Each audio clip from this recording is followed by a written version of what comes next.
原来赵露思的日常家居生活并不奢华，而是精致温馨，小牛球迷更是数不胜数。简介：赵露思的日常居家生活，整间屋子并不奢华，而是精致温馨，拥有无数纤细的扇子腿。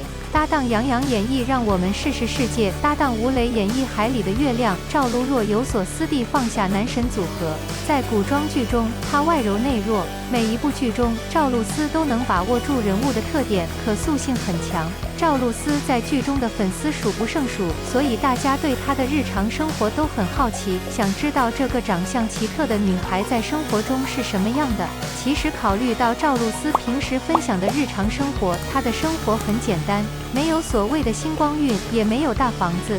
她过着简单而非正式的生活，追求自然和舒适。女人在生活中是精致的，像所有小女孩一样，她们喜欢可爱的衣服和可爱的妆容。也许这就是她进入演艺圈的原因。赵露思的审美非常好，总能走在时尚的前沿。故事始终坚信生命是你的，你要时刻保持最热情的态度。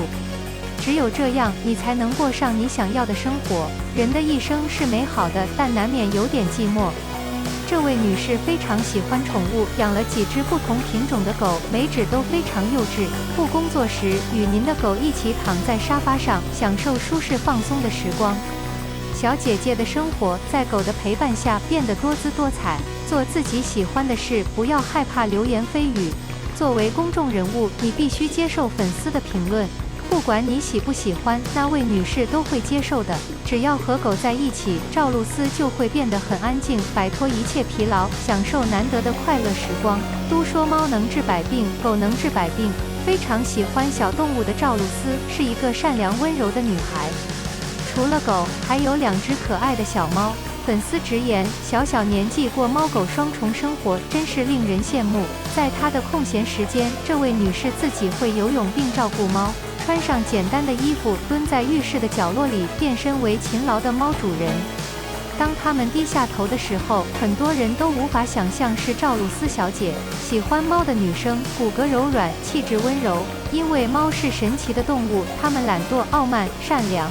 据说猫有神奇的力量，能给猫主人带来无穷的快乐。其实，和猫一起生活，确实会带来无穷的快乐。相伴相依，成为彼此的精神支柱。房子不大，装修也不花哨，它主要由木头和白色制成。极简的设计让人感到无比的舒适，这就是家的意义所在。大部分时间，赵露思都忙于工作，不得不分居不同的团队，因此她对家有了更高的要求，希望她所居住的地方能够带给她所有的喜怒哀乐。小姐姐和小姐姐都非常喜欢摄影，想用这种方式来捕捉当时的心情和状态。就算以后年老了，看到那张照片，我也会很开心。生活已经够苦了，何不给它加点浪漫呢？在某种程度上，摄影是一种浪漫，一种与自己交谈的方式。幸福的生活需要完整的仪式感，女孩需要学会爱自己，不要浪费生命中的每一分钟，尤其是假期，要及时做好准备。即使你一个人住，也要和你一起浪漫快乐。没有美丽的树木和礼物的圣诞节是什么？小妹妹坐在一棵装饰精美的圣诞树前，旁边坐着2个小雪人。现在的她只是一个不想长大，想被幸福包围的孩子。房子不大，但比大落地窗好。独自坐在落地窗边，静静地看日出日落，你的心情会变吗？即使在安静的尴尬中，这将是一种快乐的享受。坐在浅色的木地板上，望着窗外，也是一种无聊的态度。夜深人静的时候，它又亮又亮，抱着一只心爱的猫，靠着落地窗筑巢。柔和的光线透过玻璃慵懒地照在女人身上，让人心情轻松了许多。能承受多大的压力？明天太阳会再次升起，所有的不幸都将成为过去。据说只有爱和食物无法承受。闲暇之余，姐姐还系着围裙，为自己做小厨师。厨房设计仍然简单但干净。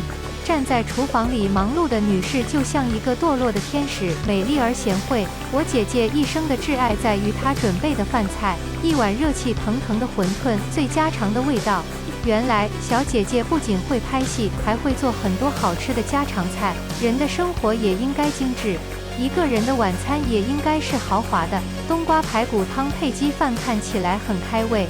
护士的审美能力还体现在对食物的要求上，食物的价值不能太高。当他不工作的时候，他把所有的时间都花在做他喜欢做的事情上，只有这样，你才能不浪费地过你的青春。他一个人坐在落地窗边，全神贯注于画中。松散的卷发感觉格外温暖和柔软。从小姐姐的画中不难发现，她是一个阳光开朗的女孩，喜欢一切浪漫明快的色彩。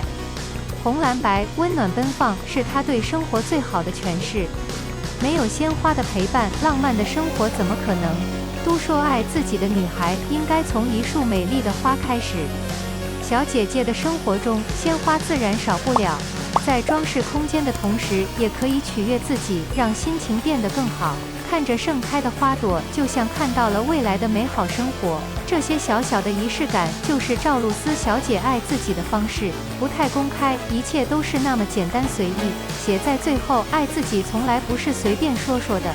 做一个有毅力和想法的女孩，就像赵露思小姐一样，她始终坚持做自己喜欢的事，不随波逐流。肖战迎来又一部感情戏，穿衣简约帅气，李沁受邀演女主。在大家眼里，一部大制作就是娱乐圈里一位非常有名的导演带来的一系列作品，其中不乏实力派演员。当然，也有例外，一些新人的出人意料的表现，让这部作品取得了可喜的成绩，一夜成名。肖战是一个非常自信的演员，演技精湛。他又迎来了一部关于他的情感剧，展现了简单的风格，被夸帅到让人无法抗拒。更让人意外的是，前搭档李沁竟然被请来饰演女主。作品为《海之梦》，一部作品要经得起推敲，需要在各个方面都下功夫，比如你选择的主题、你邀请的演员、场景的布置、幕后的人等等，都会影响工作的强度。如果有什么事情不能说服观众，甚至引起怀疑或怀疑，即使演员有信心，也很难说服观众，更不用说大制作了。在肖战的一些作品中，他总能快速理解剧本中的人物，给观众一个满意的答案。成为观众心中的强大派系并不容易，难免会遇到各种困难。对演员本身的要求很高，很难不具备不屈不挠的斗志和斗志。很多时候，明知机会渺茫，却依然不舍。肖战参与过很多大型制作，他能理解观众的需求，与观众进行一系列的互动，使作品取得了不错的表现。他还有望出演《梦之海》男主，演员的实力是逐渐积累起来的，通过一次次的演戏来训练他，让他的演技变得更加精湛。当实力达到一定程度时，所展示的人物可以与原作中的人物融为一体，具有吸睛的效果。那是实力，那是演技。肖战是一个敬业的演员，每次演戏，他总是仔细揣摩剧本中的人物，一点小细节他都不会放过。他对完美的追求让他如此耀眼。一部作品要获得观众的关注，就必须有他的优势。比如选好剧本后，一些特邀演员确实有很多亮点，许多因素促使观众不要忽视他。为了创造更多的人气，梦之海剧组请来了一位自信的女演员来承担女主的重任，她是李沁，很多观众都非常了解她。她和肖战合作过，带来的作品堪称经典中的经典。在你眼里，娱乐圈的题材是相当丰富的，肯定有一些因素可以引起你的注意。或许演员的实力让你下定了决心，这部作品一定不能错过。也有可能题材或者幕后制作人员，比如导演的能力，也会影响你对作品质量的判断。李沁不仅演技好，颜值也出众。他的系列作品总是有很多话题，人物的魅力完全可以被他掌握。想要成为大家熬夜看的作品，会受到很多因素的影响。主任在制定工作计划时，每一个细节都没有出错的余地。如果不注意任何一个方面的细节，都可能影响整个作品的质量。肖战的实力不用过多解释，大家一看就知道。每次我在制作一部作品时，总会有很多关于他的角色的讨论，包括与他合作的演员。这次和老搭档合作，带来了一部情感剧，成为了之前没有播出过的作品。